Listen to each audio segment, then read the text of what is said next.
Olá, gente, aqui de novo para mais uma aula do Encantadora de Histórias. Hoje eu vou fazer uma mistura, não vou separar de técnica vocal, vou colocar tudo junto. A gente vai falar sobre criação das vozes. A gente tá, para fazer os personagens infantis, os fantoches serão crianças, mas eu vou dar aqui um exercício para você criar qualquer voz, né? Lembrando que os exercícios que eu passei para trás devem ser feitos, devem ser olhados. Os vídeos que eu coloquei só 2 vídeos sobre a respiração e sobre a fonação e a formação da voz, né? Vocês devem explorar isso ao máximo, explorar a voz de vocês, exercitar, aquecer a voz e saber de todos os cuidados que eu já passei, né? De não forçar, enfim. Isso é para sempre, como eu disse, né? Não vai ter fim, você vai estar sempre conhecendo sua voz e aprimorando. E aí, para criar vozes, a gente vai fazer um exercício de pesquisa, de exploração de timbres, de entonação. Então você pode começar a pensar, né? Quando você escuta uma pessoa falando, às vezes tem a voz parecida com uma de outra pessoa, você fala assim, nossa, parece com a voz, às vezes até de parente, parece com a voz da sua irmã, mas você sabe que não é a irmã que está falando, né? Ah, você lembra a voz daquele ator e tudo, mas você vê que tem diferenças. Às vezes na entonação, na velocidade. Existe, né, similaridades, mas existem coisas que são diferentes. E aí é todo o mecanismo de onde que você produz, joga a voz para ela ressoar, a sua articulação, até o idioma, né? Existem regiões que falam mais agudo, é imenso, imenso. Então a voz é uma coisa única, igual nossa digital, né? Ela é única. E você consegue imitar a voz de algumas pessoas exatamente explorando onde é que ela está jogando a voz e o que tem na voz dela. Então, nesses exercícios que a gente fez, né, de ressonância alta, a gente falou um pouquinho ali de vogais, a gente não explorou tanto colocar as emissões de som, né? Eu coloquei de suavidade e tudo, mas coloquei o U de voz impostada. Então isso já traz mais cor para a sua voz. Agora, a voz pode ser mais estridente, uma voz mais assim, sabe? A pessoa que fala assim, mas ela pode até falar mais grave assim, mas ainda ser estridente, né? Pode ser mais aveludada, uma voz mais aveludada, uma voz muito impostada, né? Eu sempre vou falar assim. E aí eu vou explorando exatamente aonde que eu vou jogar a voz, entendeu? Se eu jogar a voz pro nariz, por exemplo, fica uma voz fanha assim. E se ainda colocar estridente, fica muito pra frente. E eu posso jogar a voz mais lá pra trás, assim, sabe? Ficar uma sensação assim, né? Então eu tô erguendo lá o céu da boca lá atrás. E aí, se eu não articular muito, inclusive, a pessoa não vai nem conseguir entender o que eu tô falando, né? Mas se eu articular mais, fica mais claro. Então, existe uma série de coisas que você pode explorar. Fazer vozes engraçadas, fazer vozes... E aí você vai explorar as emoções das vozes, né? Então, a primeira coisa, o primeiro exercício novo é observar. A gente entra até na comunicação não violenta. Você vai observar a voz das pessoas, sem julgar. Voz feia ou voz bonita. Isso não entra aqui nunca. Ainda mais nós vamos trabalhar com crianças. Aquela criança tem uma voz feia. Não. Você pode falar, nossa, eu acho a voz dela meio agressiva. Aí você vai notar que uma voz agressiva, geralmente ela tem metal na voz. Entendeu? Coloca assim pra frente. Né? Você não vai falar, eu gosto de você. Não vai colocar essa entonação, não vai colocar essa força, não vai colocar essa intenção. Você vai ver tudo isso. Então tem mudança de timbre, entonação, ritmo. Tem gente que fala muito devagar, você tem tempo para entender tudo. Tem gente que fala rápido e vai atropelando e você não entende. Tem tudo isso. E criança costuma, né, quando está empolgada, tudo fala mais rápido e quer contar alguma coisa e fala assim, né? E tem crianças mais tímidas que falam mais baixinho, a mamãe pediu, né? Não articula muito. Isso tudo envolve emoções, envolve a forma que ela está sendo criada, envolve que emoção que ela tem em relação àquilo que ela está falando, né? E a gente consegue, como adulto, principalmente como educador, né? Observar se a criança está com medo de falar determinada coisa, se ela está triste, se ela está, inclusive, tentando esconder a tristeza, né? Porque as pessoas não aceitam essa tristeza, ou tentando esconder alguma coisa. Enfim, tem toda essa coisa que você pode exercitar. Ler. Ler o que não está sendo dito por palavras, né? A postura, a velocidade, a entonação, a respiração, tudo, o olhar da criança, né? Se ela olha para baixo, ela está com vergonha, ela está com medo, né? Às vezes ela não consegue encarar, e se consegue encarar, porque olha nos meus olhos, ela olha e às vezes ela começa a chorar. Então, assim, a gente precisa ler todas essas coisas. O exercício fica para todo mundo, tá? Você vai observar a voz das pessoas, a forma de falar. Forma mais aguda, articula, não articula, toda essa parte técnica, e também vai começar a exercitar a sua leitura da emoção que tem ali por trás. Aquele adulto tá escondendo alguma coisa, parece que ele está mentindo. Você vai, é um exercício também para o resto da vida, e traz muitos conhecimentos bons, né? Ler as pessoas. Você observa também como você fala, né? Nossa, quando eu estou nervosa eu falo mais baixo, não, eu falo mais agudo, mais grave, mais agudo, eu falo mais forte, nossa, eu fico exaltada, eu começo a falar muito rápido, né? Então você, por quê? Aí você, porque eu fico nervosa, eu tenho vontade de gritar ou chorar. Simone, Lila Simone, tem essa experiência, né, que eu já observei. Se eu fico muito exaltada, agora eu consigo controlar melhor, né? Mas antes, mais nova, eu ficava brava com uma coisa, alguma injustiça, alguma coisa. Ou eu gritava, não pode ser isso, não sei o quê, ou eu chorava, né? Então, às vezes, para não chorar, nossa, que injustiça, que coisa horrível, em vez de ficar, por que?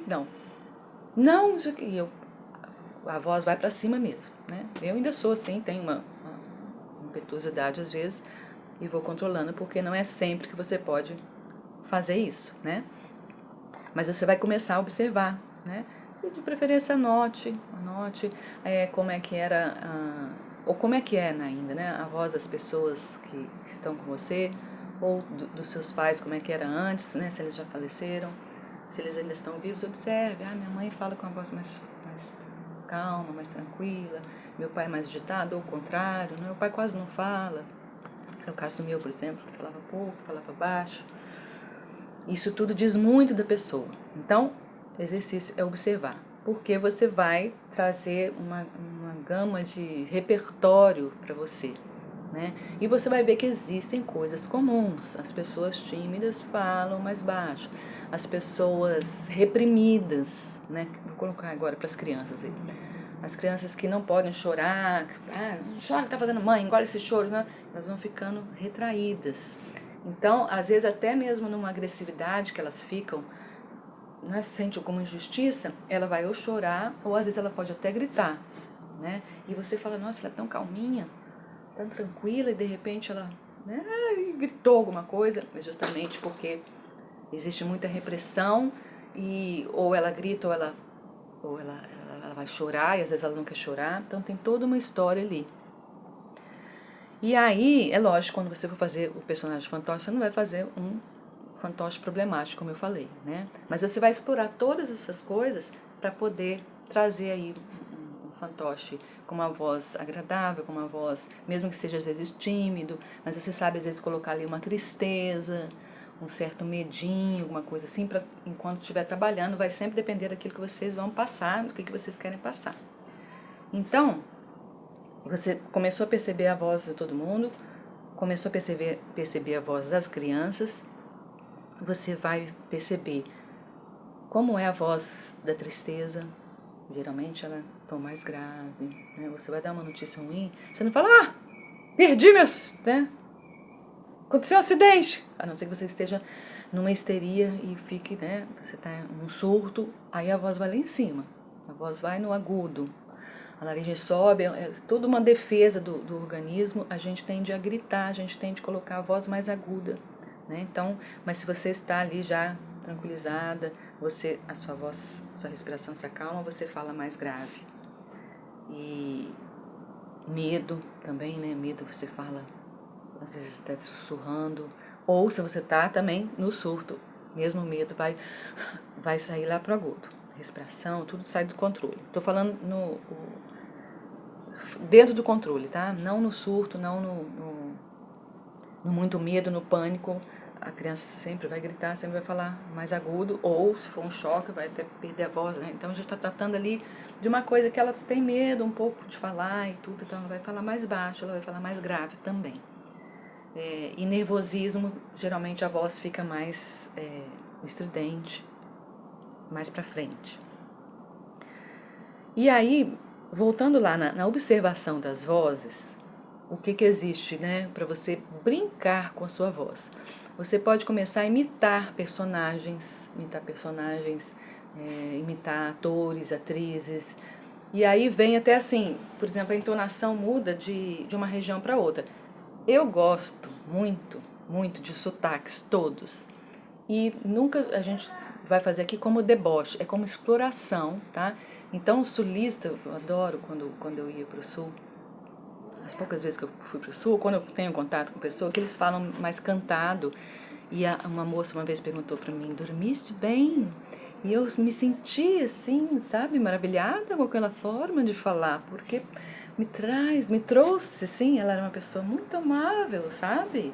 Então tem essa, né, tem o T diferente, às vezes falam T, assim, e eu gosto muito também de que a gente fala, ô baiano que fala mais assim, ó, gente, mas senta aí, se acalma, né? E então, o que eu estou mudando é a entonação, e não é deboche, porque quando vai um baiano imitar, eu nem sei se é baiano exatamente isso que eu estou fazendo, né? Mas quando uma pessoa que fala um pouco mais tranquila, assim, que ela vai me imitar, o que ela está fazendo é explorar uma forma diferente de falar. Agora eu misturei tudo, viu?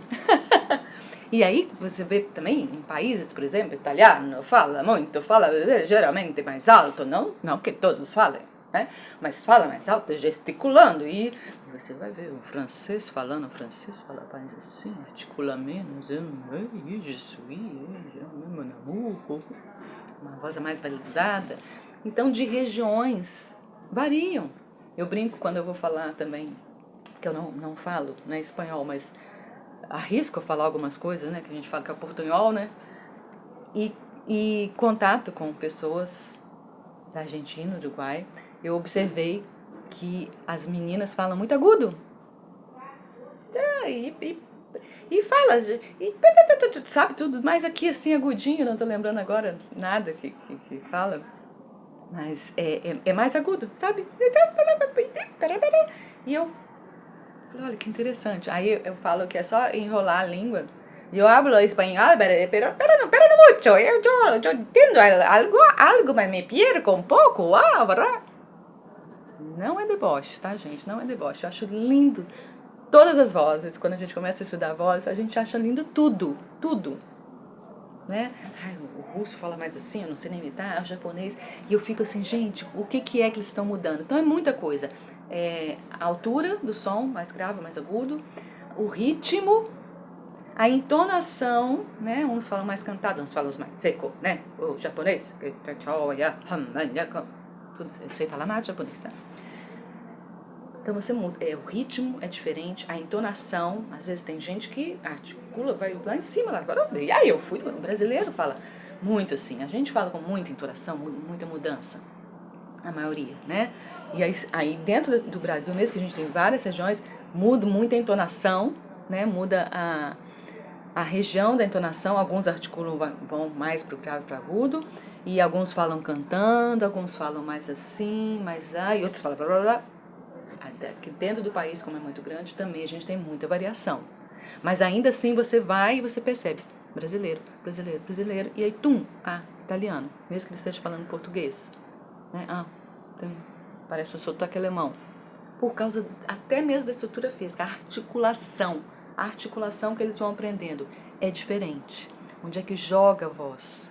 A voz é produzida da mesma forma, mas onde é que joga para ela ressoar e ganhar a cor, o timbre, que você fala, é a voz de fulano, a voz de ciclano, ou é a voz de parece um timbre, né? Que às vezes pode enganar, né? Mas parece um timbre italiano, parece um timbre da Alemanha, ou aqui, um timbre do sul, ou uma entonação do sul. Então, vocês veem que é muita muita coisa para explorar e você pode explorar isso, você vai sentir. Como é que eu faço? Se eu fosse falar com uma voz assim, o que eu tô fazendo? Eu tô, sei lá, com a sensação de que eu tô engolindo uma bolinha assim, uma coisa assim, então minha garganta parece... Você vai trazendo essas sensações. Nada pode te dar vontade de tossir, nem dor. Então, assim, não vai imitar a voz rouca. Fulano tem uma voz rouca, vou imitar. Não recomendo, tá? Porque para imitar a voz rouca, tem que ter muito conhecimento para não danificar a sua voz, tá bom? Nem voz gritada, estridente, gritada mesmo, também pode danificar a sua voz, tá? Até para gritar e tudo, cantor de rock, tudo tem que ter técnica, senão você fere os seus pregas vocais. E aí vai ficar esse exercício. É uma brincadeira, mas quanto mais você fizer, né, essa exploração, vamos jogar lá no nariz. Vamos fazer uma voz de bruxa. A bruxa traz o som todo pra frente. Uma risada assim, estridente. E para trazer isso para minha voz, eu precisei trabalhar muito essa voz anasalada, que seria no fanho, para eu sentir que vem tudo pra cá, assim, sabe? Então, som. Outra coisa que eu tive que trabalhar muito. É uma voz feia, eu preciso fazer uma voz feia. O que acontece quando a gente fala, né, nos anos todos que eu dei aula de técnica vocal? Faz uma voz feia, uma voz agressiva. A maioria das pessoas não consegue. A gente tem uma barreira de falar, nossa, se eu fizer uma voz feia, ninguém vai gostar de mim. As pessoas vão rir de mim. Vão falar, nossa, que voz feia. Então a gente se preocupa muito de fazer uma voz agradável, uma voz, né? E tem gente que fica sempre ali, recolhe todas as emoções, está com raiva. Não, eu não estou com raiva. Isso é papo para criação de vínculos aí, né? O quanto você é reprimido em colocar, às vezes, uma agressividade na sua voz. Se você está brincando, se você está explorando para fazer uma voz de bruxa, a bruxa é má, mas eu não sou má. Não importa, é um personagem. E aí você explora como é que faz. Mas eu não quero ser agressivo com as pessoas. Não importa, mas ache essa agressividade, entre aspas, na sua voz, porque na verdade não é uma agressividade. É um timbre diferente. É que a gente tem, né, o medo de fazer um timbre que a voz vai fazer assim. Aí você reprime, porque você tem medo do que as pessoas vão falar. Ficou a voz feia. Nossa, eu fiquei agressiva. Nem todo mundo tem medo de ter essa agressividade na voz, tá? Você vai ver aulas de canto lírico e tudo, e você percebe isso. E foi, inclusive, na aula de canto lírico que eu percebi essas coisas. Que cantar com um som agudo e potente, que as pessoas falam, não é agressividade. Não é agressividade. Mas em alguns momentos da vida em que eu fui, como é que fala, gente? Um pouco agressiva na voz, né? Um pouco enfática, as pessoas fizeram, por que ela tá falando assim? E aí eu reprimi. Essas coisas a gente trata na terapia, né? Mas a busca, o exercício vocal sempre foi uma terapia para mim. Então eu sempre tinha a voz redondinha, a voz agradável. Então isso se refletia na minha vida. Quando eu falava um pouco mais duro, assim, mas não, por exemplo, não, eu não quero isso não pode. As pessoas, nossa, e aí eu tinha pra mim o quê? Nossa, então eu não posso impor meus limites, eu não posso fazer essas coisas, não posso gritar, não posso...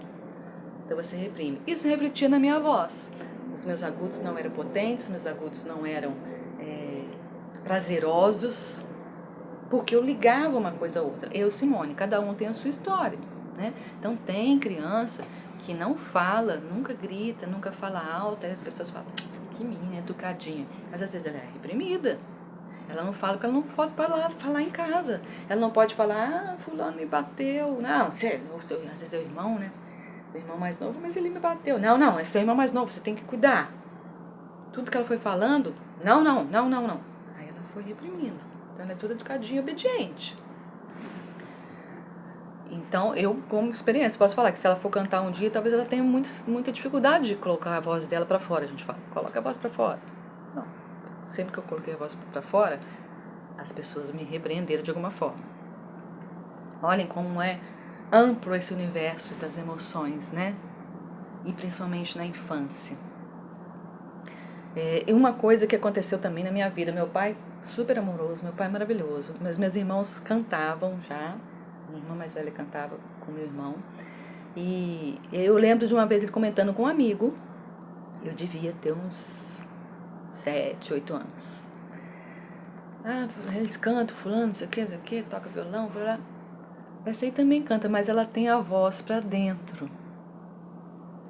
Isso lá nos meus 7 anos. Isso se refletiu, como eu falei, né? Todas as vezes que eu tentei colocar minha voz pra fora.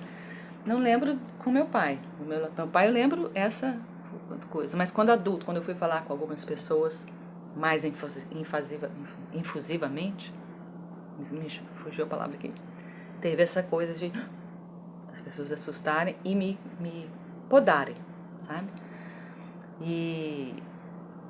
Então, olha como que é vasto, né? É muito vasto, é uma coisa da gente pesquisar, vocês pesquisarem, e aí vocês vão soltar essa criatividade. E aí vocês vão pegar lá o fantoche, você pode explorar a sua voz de menino, a voz de menina. Na infância, principalmente lá na primeira infância, a menino e menina falam com uma região muito próxima, né? É difícil você até ver se é um menino ou uma menina que está falando. Mas você pode pensar em fazer uma menina mais... ou o contrário também, tá? Uma menina mais agitada e um menino mais tranquilinho. Oi, eu sou a Lina. Oi, eu sou a Lina. Oi, eu sou a Lina. Você pode fazer vozes engraçadas. Às vezes a Lina tá falando normal assim. Aí ela fala, e aí eu fiz xixi na cama. Você vai explorando como é que é uma vozinha engraçada, né?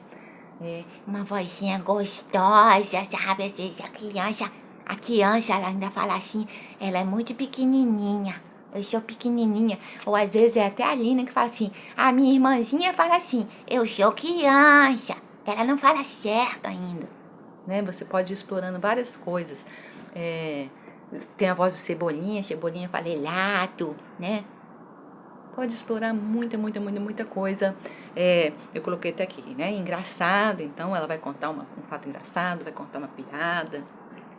Ou leveza.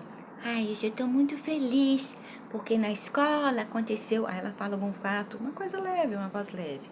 Timidez. Aí eu fiquei sem graça de perguntar. Ela vai falar mais baixinho. Se você estiver numa rodinha de criança, você vai chegar mais perto. Eu fiquei sem graça. Professor, eu posso fazer uma pergunta? Professor, tia, não sei como é que vai chamar. Euforia. Ai, eu quero contar uma coisa! Eu quero contar uma coisa! A voz geralmente vai ficar mais alta, porque eu quero contar uma coisa. Não parece que é um segredo, uma coisa triste? Ou medo? Eu quero contar uma coisa. Mas eu não sei se eu posso contar. Eu quero contar uma coisa! É mais agudo, é mais assim, e você vê que é uma coisa feliz. Ela quer muito contar aquilo. Ou seriedade. Agora eu quero falar uma coisa séria. Então a gente vai falar. Agora eu quero falar uma coisa séria. Não é muito sério. Se a gente falar agudo e muito rápido. Agora eu quero falar uma coisa séria. Mas tem coisas que chamam mais a atenção da criança. Falar mais baixo. Atenção das pessoas em geral, mas das crianças. Falar mais baixo. Agora eu quero falar uma coisa séria. Você diminuiu a velocidade da voz, fez pausas. As crianças estão olhando. E aí você dá introdução àquilo que você quer falar. Então, é um exercício amplo, é um exercício aí que busca técnica vocal, dos exercícios que vocês têm feito, a coisa da criação do vínculo, perceber como é que você criou a sua voz hoje, né? Ela é mais retraída, você tem controle quando você fica nervosa. Tem gente que fica nervosa e começa a falar agudo, meu Deus, e desespera. Você sente que a pessoa está no desespero, ela não consegue controlar nem a voz dela, né? Isso não no momento realmente de choque, não, no momento normal.